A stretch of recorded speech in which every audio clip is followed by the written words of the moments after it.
Namaskaram.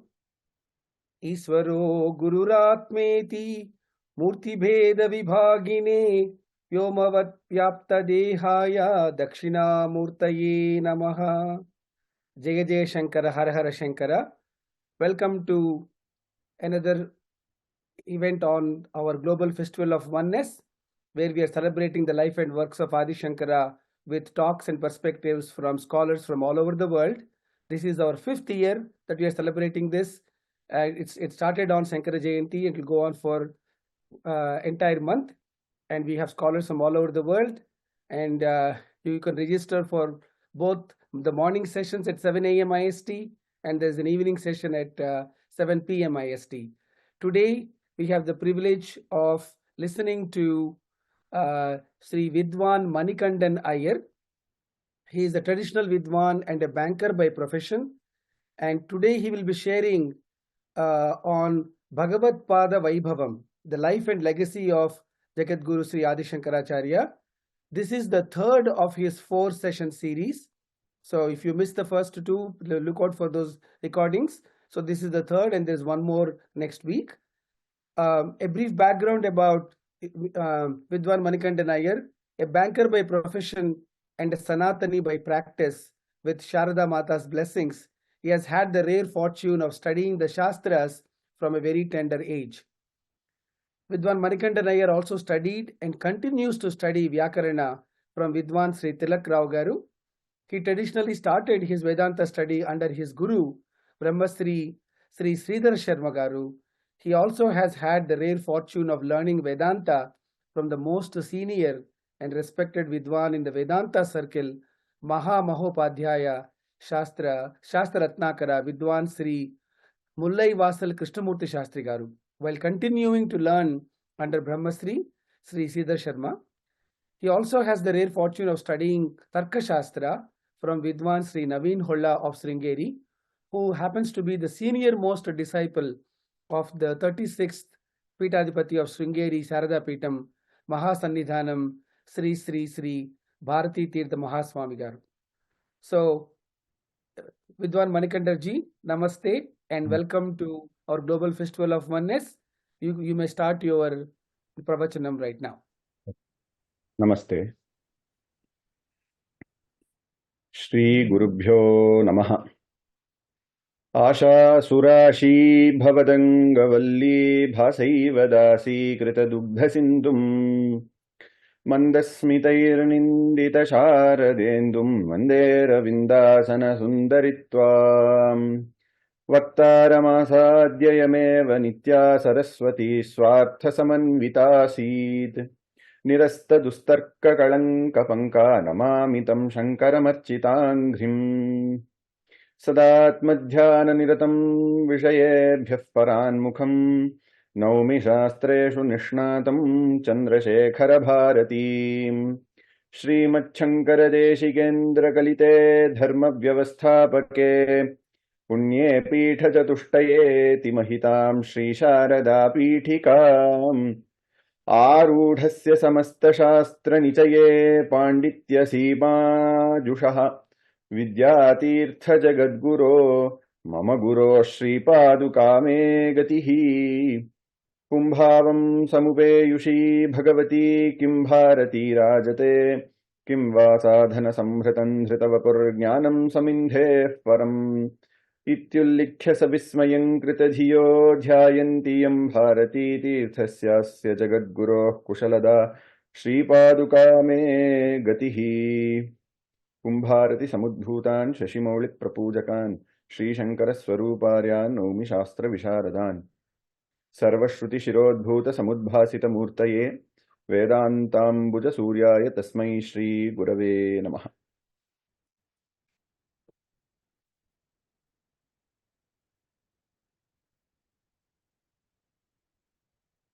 We all have this innate desire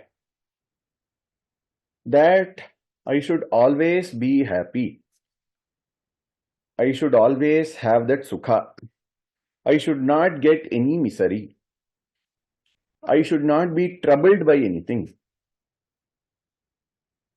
Each human being or not just human beings, each living being on this earth has this innate deep desire that he should be happy, he should feel content, he should not get any problems or troubles. This is so natural to everyone that all our actions are directly or indirectly are working towards this goal only. Any work you do, any anusthana you do, any vrata you do it with a feeling that I will perform this vrata, I will perform this anusthana, so that by performance of this anusthana or vrata or this action, I may be bestowed with this sukha, shanti that we all earn for. But we do not actually know how to get that shashvata sukha. The sukha that we get out of the karma or any actions, either worldly or religious action, will give you that sukha only for a limited period of time. Why is it so? Is because the karma in itself is very limited by nature. The karma has a start, then there is karma where the ritual happens, and there is end of the karma, which is very limited. But the sukha, the shanti that we earn for is unlimited, akhanda sukha. So we are constantly running in this world with the hope that by some karma or some action or by some miracle, this sukha is given to us. But over a course of period of time, after performing, after trying our hands on all the karmas, all the actions, all the circus, we know that the world cannot give us that shashvata sukha. And that is when the desire, the jignasa to know how to get this sukha, shashvata sukha, intensifies within a mumukshu. He does not know it is moksha, that he is earning for moksha. He knows nothing. But all that he knows is that he has to be peaceful. Bhagavadpada in Bhashya, he says, Sukham me sya dukkham ma bhoot. And when this deep desire for that sukha, for that shanti comes, that desire in itself, that Atman in itself will manifest in front of oneself externally as a guru. Like Upanishad says, Pariksha lokan karmachitan brahmano nirvedamayat nasti akritah kritena tad vijnanartham sa gurumeva adhigachet. And what does this guru, how is this guru? He is always immersed in that bliss. He is so happy, so contented. He does not need anything like us to get that contention. He is content from within. And he is ready to give this knowledge to all the students or whoever comes in search of him. Like Bhagavadpada himself says in Viveka Chudamani, Shanto Mahanto Nivasanti Santaha Vasantavalloka Hitam Charantaha. And when that guru comes in front of him, what does he do? Is that he pushes this extroverted mind which is running towards the world, removes the ignorance and turns the mind inwards and bestows that pure knowledge, the sukha, shanti, to that mumukshu. Acharya chaitya vapusha swagatim vyanakti. That Acharya, as Acharya outside and as an intelligence within, actually reveals the path of this realization. This mumukshu has so many superimpositions put on him, where he says that I am this body, I am this mind, I am so and so person, I am a brahmana, I am a kshatriya. All the superimpositions, the Guru watches this, smiles at that mumukshu and tells him, my child,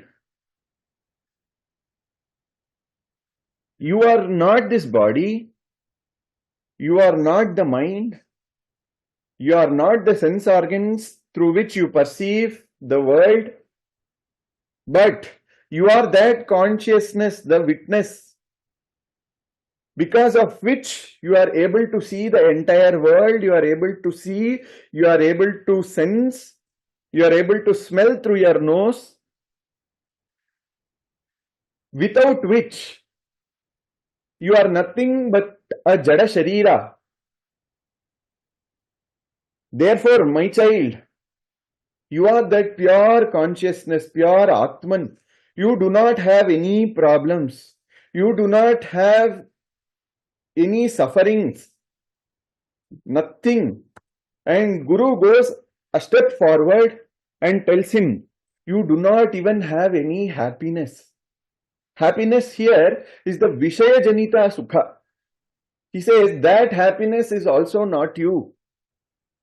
And this is because of the ignorance that you have, the superimpositions that you have on yourself, or you have superimposed on yourself. Therefore, my child, you are that pure consciousness. Realize that now and you will be freed. That sufferings, that problems, that sukha, that everything that you say is not your nature. He gives various insights such as sleep. The first insight that the jivanmukta Guru will give this Shishya is that, my child, realize this. In deep sleep, there is no wife, there is no children, there is no mother, there is no father, there are no possessions that you hold so closely to your heart. There is nothing. Yet you are so fulfilled, so happy in your sleep. Is there anyone who wakes up from deep sleep and says that I did not sleep peacefully? Even if he is suffering in the Jagrada Avastha, even if he has lost his close, near and dear ones, when he sleeps, there is not an ounce of dukkha that enters that sleep. For worldly purpose, he may say that I did not sleep because I lost so and so person. But deep down within him, he knows that he sleeps peacefully. This is a blessing that Atman has bestowed on us to show us that our real nature is happiness. Guru gives so many examples like this, makes it so clear to him. Bhagavadpadacharya has written so many Prakarana Granthas. In one of his Prakarana Grantha called Praudhanubhuti, he says, Sattachit sukharupam asti satatam naham nachatvam risha Nedam vapi jagat pradrishtam akhilam nastiti janihi bo. Yat proktam karunavashat tvayi maya tat satyametat sphutam Shraddhasvanagha shuddha buddhihi asichen matrastu te samshayaha. He says in Praudhanubhuti, he says your existence that is ever experienced as I, or I exist is never lost. Even if it is a dark room, even if it is like if the room is lit or if it is pitch dark, you do not need any other light to know that you exist. Bhagavatam says, Swarat, you are that self which is shining forth as I. Bhagavan Ramana Maharshi says, Hridaya Kuhara Madhye Kevalam Brahmamatram hi aham iti sakshat atmarupena bhati. It is that self-effulgent consciousness, it is that pure bliss. And when the matured sadhaka realizes this, what can there be a greater joy than this? In this, and Guru says, in this experience, there is neither I, nor you, nor the world, or any things that you perceive. It is this that pure consciousness that is pervading all these things and shining forth. It is that same consciousness which is shining here that is talking through this mouth. It is that same consciousness that is sitting there and listening through those ears. When he realizes, when the mumukshu hears this for the first time, it is as if an atom bomb is dropped, because all his work from the mind, the superimpositions, all that he has done is falsified within 1 second. And that Guru is not a body, is not a form, is not a physical being. Though it appears as a physical being, it is that pure tattva that has taken this form to make you or to help you cross this ocean of samsara, like they say in the Shastra, or to make it more simple, to show you your own nature, which is Sukha. Why are we all learning for Sukha? Is we have to do a little chintana. Bhagavadpadacharya, in my honest opinion, has to be seen as a Jnanacharya. Why are we always yearning for that Sukha, that Shanti? Because it is your own nature. If I tell this, you will not be convinced. I will give you one worldly example. You will understand that better. Then we will enter from where we left. See, when you have headache or stomach ache, you are constantly working towards getting rid of that stomach ache or that pain.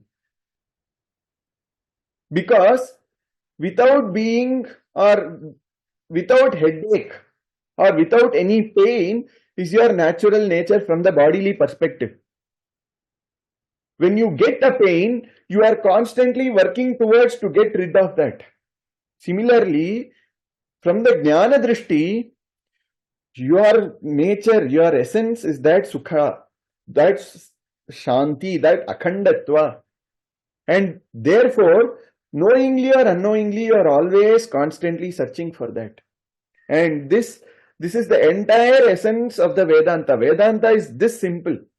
The Upanishads, the Gita, the Prasthana-traya, the Brahma Sutra, all of this give this pure knowledge through various forms, various examples, various ideas, various perspectives. And this is that essence that Bhagavadpadacharya came down to give us. And then what happens is that Bhagavadpadacharya, now we know, is initiated into that highest ashrama that even devatas yearn for, the Turiya ashrama. And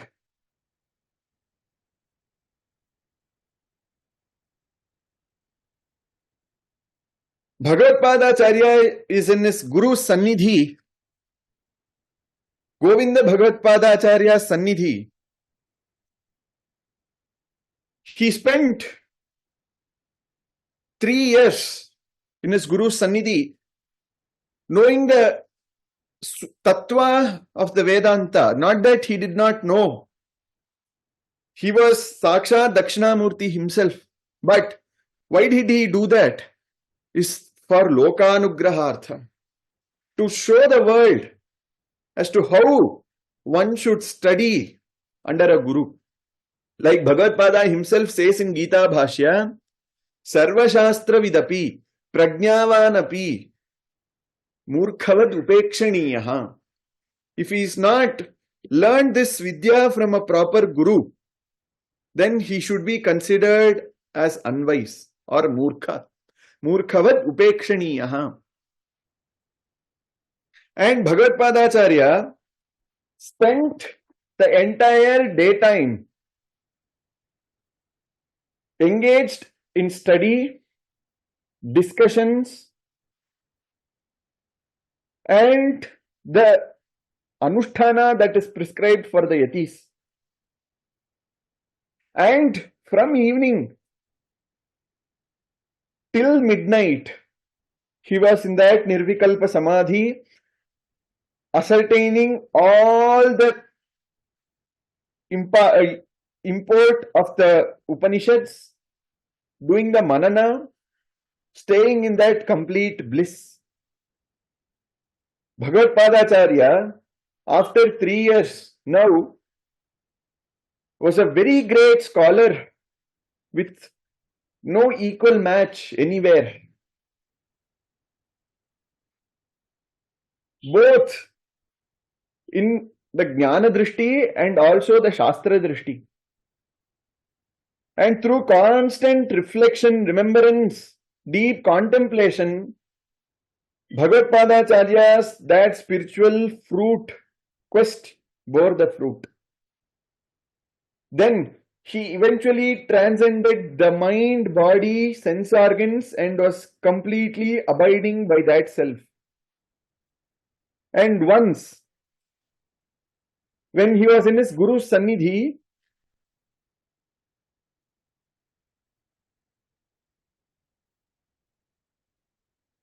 there was this Narmada which was flowing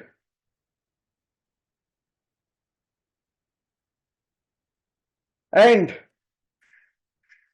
there was a flood, deep flood, intense flood that rose, and the nearby villages, small hamlets got submerged in that village, in that flood.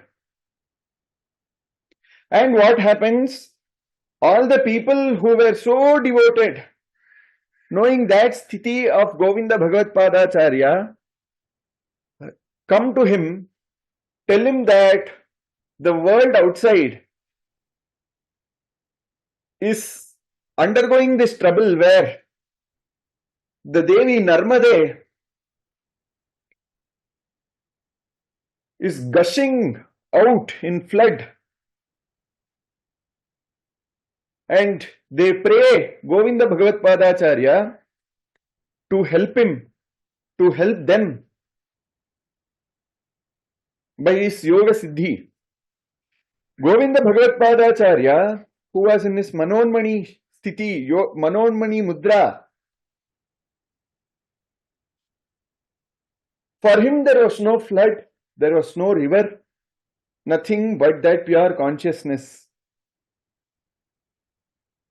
But for the benefit of the world, Govinda Bhagavadpadacharya instructs Bhagavadpadacharya to go and check what is happening there. Bhagavadpadacharya, who is also in that Nirvikalpa Samadhi, is cool, he is serene, calmly goes and sees the scene there, and he says that Narmada has done damage to the hamlets and villages nearby. Bhagavadpada, with his all coolness, serene, shantata, goes down the hill and places his kamandalu,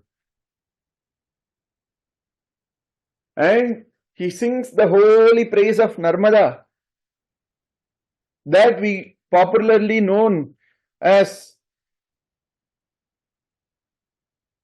Narmadashtaka,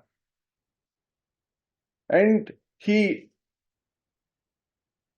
takes that rage into his kamandala and gives abhaya to all those people who had gathered there, and tell them, have no fear, the river will not rise any further. And after this,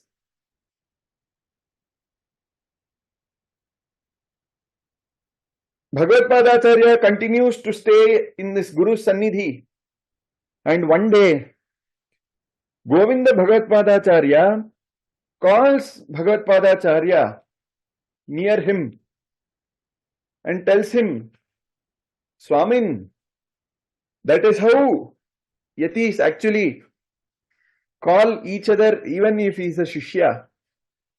Swamin, now it is the time that you have to travel across this Akhanda Bharata for the benefit of the world and impart this knowledge, this pure knowledge of the self, to everyone who are tormented by that fire of samsara.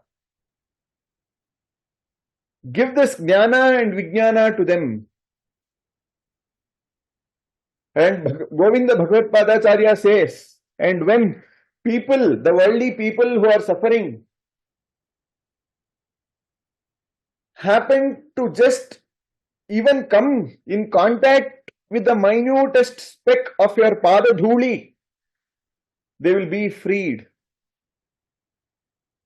And Bhagavadpadacharya sets forth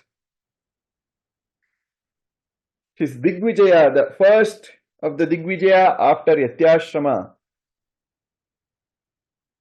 And before he leaves, like we said, Guru is not the body, not the physical being. The Guru is that consciousness. And now Govinda Bhagavadpadacharya's life, or for what he was bearing this body, has been fruitified, and he now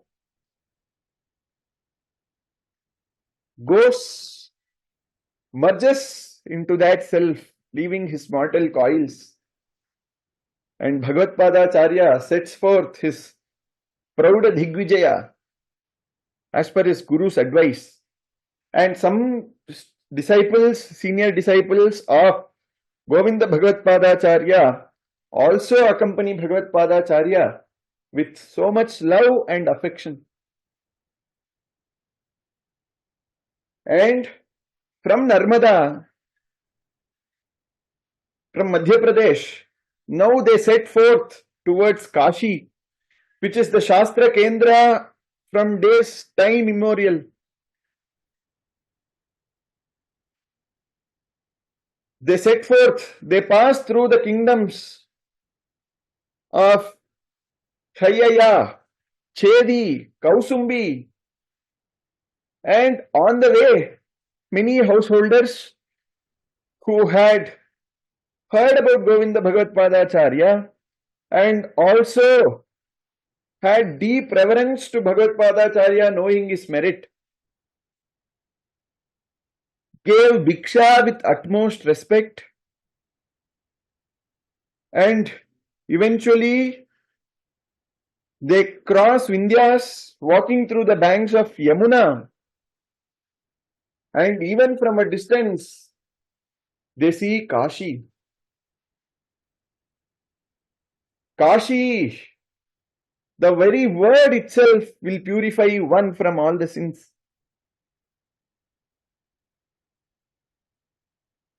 And Bhagavadpadacharya reaches Kashi. Bhagavadpadacharya sees a different world altogether, where it is not dense forests, greenery, rivers flowing. It is full of people, very large city. There's a panchakrosha between Asi and Varuna. Asi Varunayor madhye panchakrosha mahattaram amara mritamichanti. It is where the devatas also desire to leave their body. And Bhagavadpadacharya and other disciples of Govinda Bhagavadpadacharya who had accompanied him decided to stay in the most sacred Manikarnika Ghat, and this is where it is said that Bhagavadpadacharya has written the Manikarnika Ashtaka. And knowing Bhagavadpadacharya's arrival, Kashi king arrived with his retinue, received Bhagavadpadacharya with all reverence. As a norm, the king invited Bhagavadpadacharya to stay in his palace. The most Virakta Purusha Bhagavadpadacharya, like we saw, when Rajashekara himself gave all the possessions, Bhagavadpadacharya was not interested. Similarly, Bhagavadpadacharya also tells the Kashi king that it is not right for a yati to stay in a palace and enjoy the bhoga. We are viraktas. We do not want anything. We are complete by ourselves and we will stay here.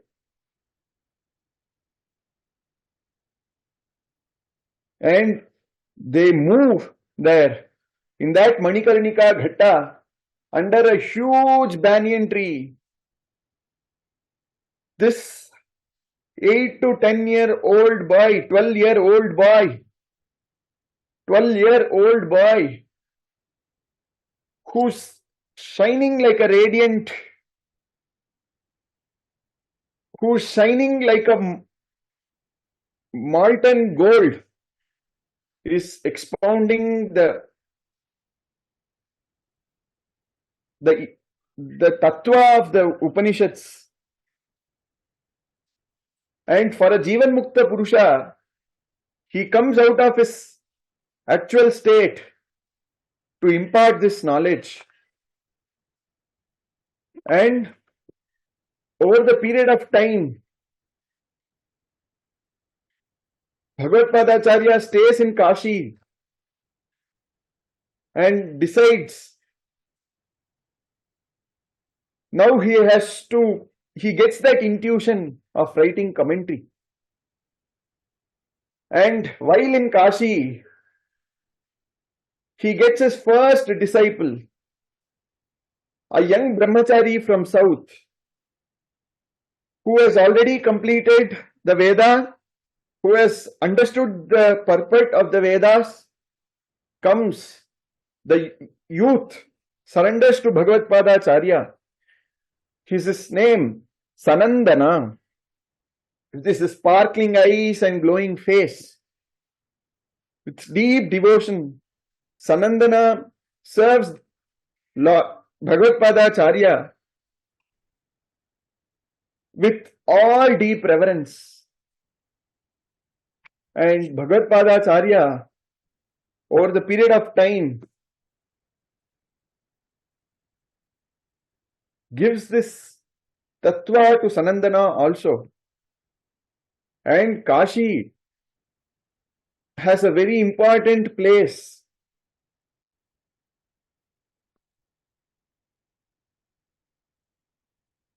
in Bhagavadpadacharya's life. There are many granthas that were written here, like Ganga Ashtaka, Narmada, Manikarnika Ashtaka, Annapurna Stava, Manisha Panchakam, Bhajagovindam, all these were written in Kashi. And here he sees a great lady who's shining, serving everyone with food.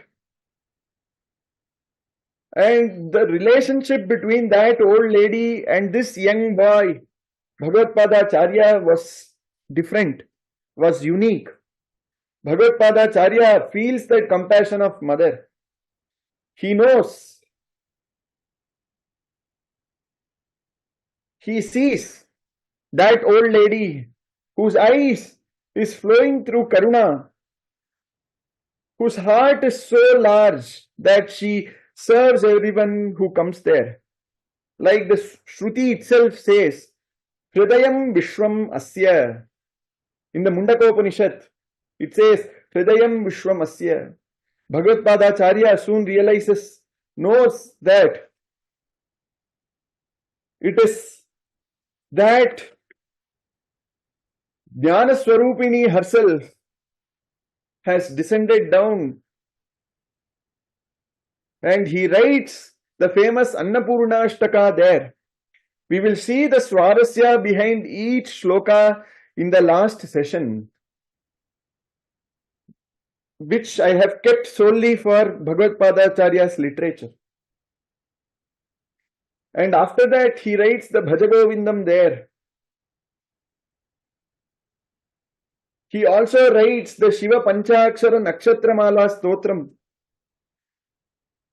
And when a Patashala calls him for a divine Vakyartha, he sees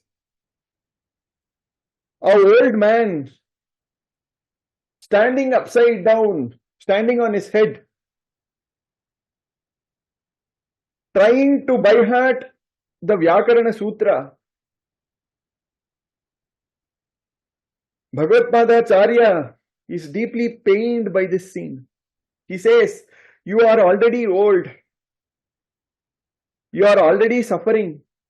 Now you are trying to read the Vyakarana Shastra and other Shastras without knowing the purpose of it. He composes the very famous Bhajagovindam or Mohamudghara there. You will have to understand properly that Bhagavadpadacharya does not intend to belittle Vyakarana Shastra or any other Shastra as a Upalakshana there for Vyakarana Shastra.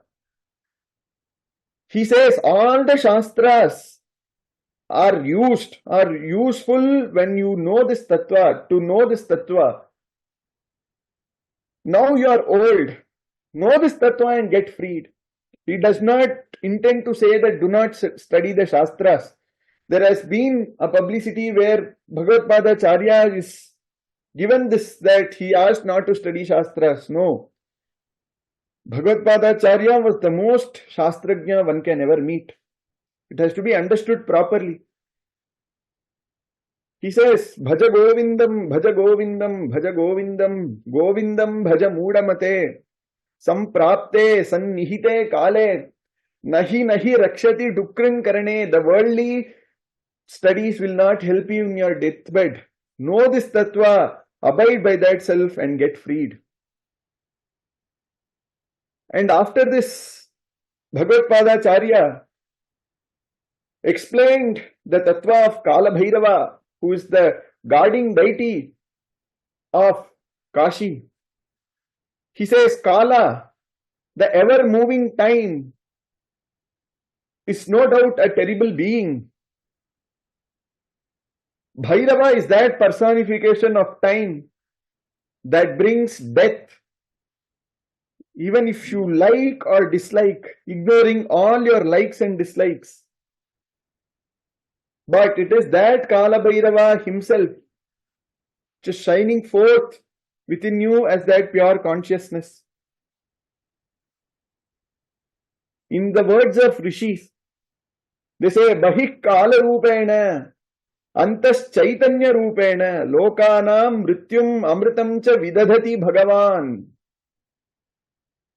And this time, Acharya informed that his intent to compose the Bhashyas, and that cannot be done here in a crowded city like Kashi, and intends to move towards Badri. And all the other sannyasis who were with him are deeply pained by this news that Bhagavadpadacharya is going to move away from them. Bhagavadpadacharya is about to leave in a couple of days from Kashi. Knowing that Bhagavadpadacharya's departure, the Kashi king comes again, offers him vehicles and other things for his journey, and Bhagavadpadacharya does not accept anything and decides to walk and requests that king to send anyone with him so that he is smoothly guided through the path towards Badri. And next day morning, there is a huge group that enters Kashi while Bhagavadpadacharya is about to leave Kashi. Very beautiful meeting.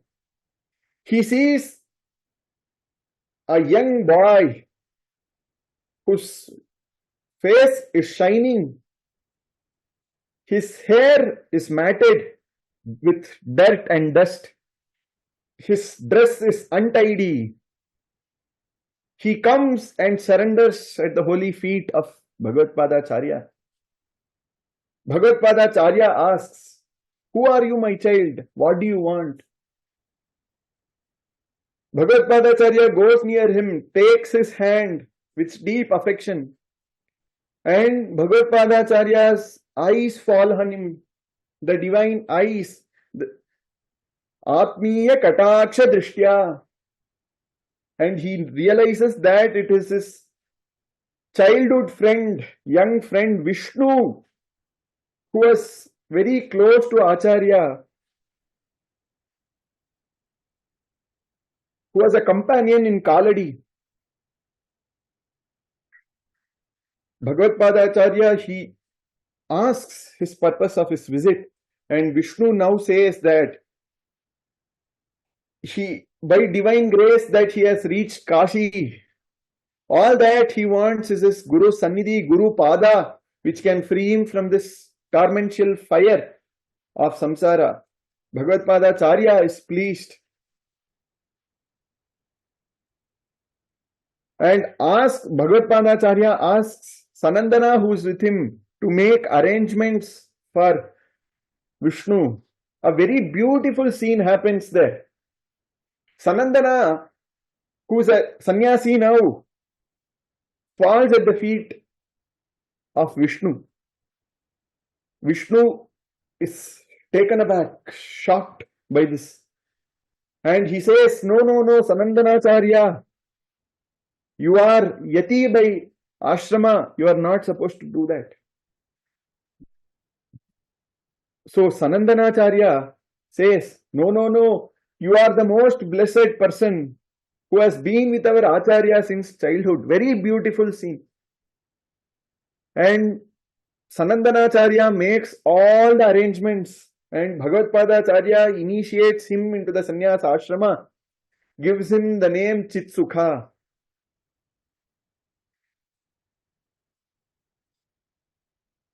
And Bhagavadpadacharya gets one more pearl on the way towards Badri. Now he walks towards the Himabhumi.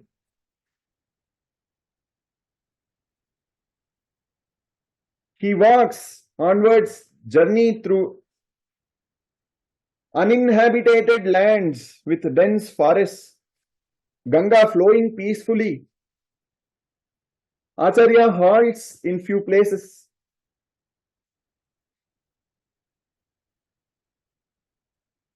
And he sees that Badarikashram. Badarikashram is verily the Vaikuntha on this earth. On one dimension, you have this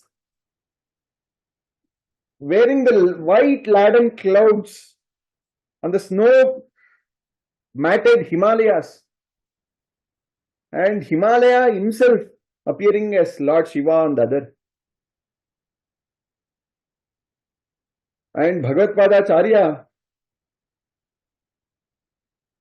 chooses this. He does the Badrisha Pratisthapana there. And Acharya lives in a cave with his ascetic disciples. The king of the Jyotirdham makes arrangements for his bhiksha so that the body of that divine Lord is protected. And Bhagavadpadacharya writes the divine commentary, which is the Prauda Gambhira commentary to the Prasthana-traya. Each Sanatani must know this. Bhagavadpadacharya is the first one who gave this boundary of Prasthana-traya, which is the Shruti Prasthana, Smriti Prasthana and the Nyaya Prasthana. Shruti Prasthana being the Upanishads, Smriti Prasthana being the Bhagavad Gita, and the Nyaya Prasthana being the Brahma Sutra. He reveals the Advaita Tattva through his commentaries. Bhagavadpadacharya's style is that he does not intend to get a meaning as per his wish. He does not have the purvagraha of giving a meaning to that shloka as per his whims and fancies. Then if one is blessed to read the Bhashyams, you can so verily see how the Bhashyam flows. There is no circus for deriving a meaning. It is so natural. And Bhamati Kara says, who is a Shaddarshani Vallabha, he says that Bhagavadpadacharya's works and our works, he wrote the famous Bhamati Prasthana, and he says there that our commentaries, he is a Shaddarshani Vallabha, he knows the entire Shastra, the gamut of the Shastras. He says that in front of Bhagavadpadacharya's works, commentary, my works are like Rathyodaka, which is a drainage water. By this you can know the Gambhiratva of Bhagavadpadacharya. And without Bhagavadpadacharya, had Bhagavadpadacharya not written the commentaries for this three things, the Prasthana-traya, today we would not be knowing the artha, the meaning for few shlokas. He wrote the commentaries for the 10 Upanishads. Isha Kena Katha Prashna Mundaka Mandukya Taittiriya Aitreya Chandogya and Brihadaranyaka, which are part of the Shruti Prasthana. And for Upanishad, Bhagavadpada himself gives the meaning, that knowledge which destroys ignorance. The root Sad has three meanings attached to it. Visharana Gati Avasadanam, that which removes ignorance, that which illumines that self. Acharya himself, in Upanishad, he explains that when the root word Sad combines with the Upasarga Upani, with Shunya Pratyaya of Quip, the word Upanishad is formed. And among the Prasthana-traya, the Upanishads take the foremost place. It is also, like I said, known as the Shruti Prasthanam, or the Prasthanam of that experience. Shruti is that knowledge, pure knowledge.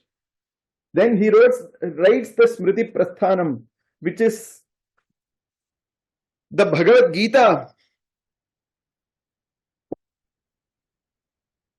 Had Bhagavadpadacharya not taken out this pearl of Bhagavad Gita from the magnum opus or the huge ocean of Mahabharata, we would not be having two pearls that every Sanatani uses today.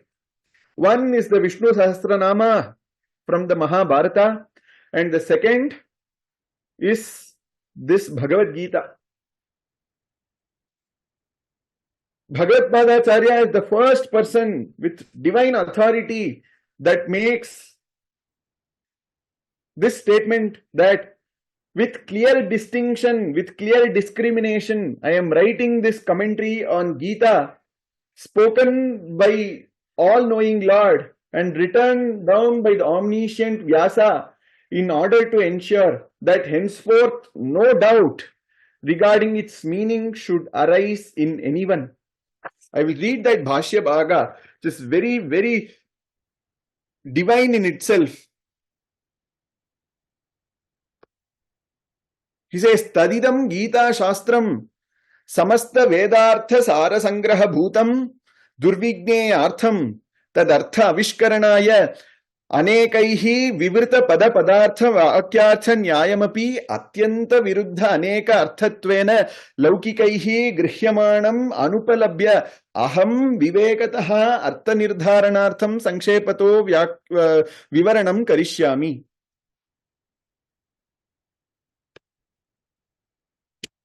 He writes this, and now comes the magnum opus in the Shastra circles, which is the Brahma Sutra, written by that Vyasa himself. It is in this place where Vyasa wrote, now where Bhagavadpadacharya is writing the commentary, is the same place where Vyasacharya had written the 18 Puranas, the Brahma Sutras, and also the divine Bhagavata. And the Sutra is in English translated as aphorisms, where it contains a huge idea in a small packed form. Because our tradition was an oral tradition, remembering the entire text, if it is long, was very difficult. And so Rishis condensed that and made it as small aphorisms. And Bhagavadpadacharya has written a very beautiful commentary to Brahma Sutra. There are totally 555 sutras. Had Bhagavadpadacharya not written commentary to this Brahma Sutra, none of us would have even dreamt of knowing the meaning of Brahma Sutra. It is that deep in its meaning, and Bhagavadpadacharya has, it is his divine work that this has happened. It is also called as the Sharirika Mimamsa. The Brahma Sutra is divided into 4 chapters, Adhyaya. the Samanvayadhyaya, the Viroda Aparadhyaya, Sadhanadhyaya, and Phaladhyaya. And the 4 chapters are again divided into Adhikaranas and Sutras. The first 4 sutras are the essence of the entire Brahma Sutra, and it is called the Chatussutri. And other than this, Bhagavadpadacharya also writes commentaries for Vishnu Sahasranama and Sanat Sujatiya. And one of his disciples' work called the Hastamalaka. And Bhagavadpadacharya once, when he was in Badrikashrama, writing this Bhashya and teaching the Bhashya, Sanandanacharya was on the other end of the river, Alakananda, washing Bhagavadpadacharya's clothes, the Kashaya Vastra. The Leela had to happen, and Bhagavadpadacharya had to show what Guru Bhakti means through Sanandanacharya. And the Alakananda is flowing ferociously, and Bhagavadpadacharya on the other end calls Sanandana, and whose Sanandanacharya hears this divine words of Bhagavadpadacharya, is unconscious of himself, the river, and everything is lost with that Guru's walk. He walks through that ferociously flowing Alakananda, and the divine Leela, like everyone knows, wherever Padmapadacharya kept his foot, there was a lotus that was bearing Padmapadacharya's divine feet. And Padmapadacharya comes, and Bhagavadpadacharya sees this divine drishya, is pleased with his Guru Bhakti, gives him that tattva once again. And pleased, Bhagavadpadacharya gives the divine name to him as Padmapadacharya, as Anvarthanama, whose pada was bearing the holy lotus. And now Bhagavadpadacharya has 3 disciples, Chitsukacharya, Padmapadacharya, and other disciples. In the next episode, we will see the Vyasa Sandarshana and the most important Mandana Mishra Samvada. Hasta Malakacharya give some time to have a sneak peek into his divine works that each one of us ought to know. And Aryamba's Videha Mukti, Bhagavadpadacharya then walking back to Badrikashrama, and in Kedara he becomes one with that consciousness. We will see all this in the next session. I offer this talk at the holy feet of Mahasannidhanam and my Guru, and close this, and I thank Advaita Academy for this opportunity. Shri Gurubhyo Namaha. Sadguru Charanarpanamastu. Dhanyavadaha. What a wonderful and very clear explanation of Bhagavadpada Vaibhavam, your 3rd session, starting with Shashvata Shukham. You talked about his time with his Guru, Govinda Bhagavadpada, and we are looking forward to hearing the story behind Annapurnashtakam and all of the works that you have related. So please join us for the 4th session next week. And one phrase that really that touched me today is Atmiya Katakshta Drishtya. What a beautiful way that is the Drishti of our Jagadguru, always with Atmiyata and always with Kataksham. So with that, thank you once again for our audience from all over the world who are supporting us and joining us for this free online conference. We will see you this evening at 7 p.m. Indian Standard Time, will be a panel discussion on the travel of spiritual ideas beyond the shores of Bharat. Now, this particular panel discussion will last for 90 minutes. So please plan your schedules accordingly. Unlike every session being 60 minutes, this one will be for 90 minutes. So please plan. It is going to be a fantastic conversation that we didn't want to cut back. So please join us in about 11 hours from now. Jaya Jaya Shankara, Hara Hara Shankara.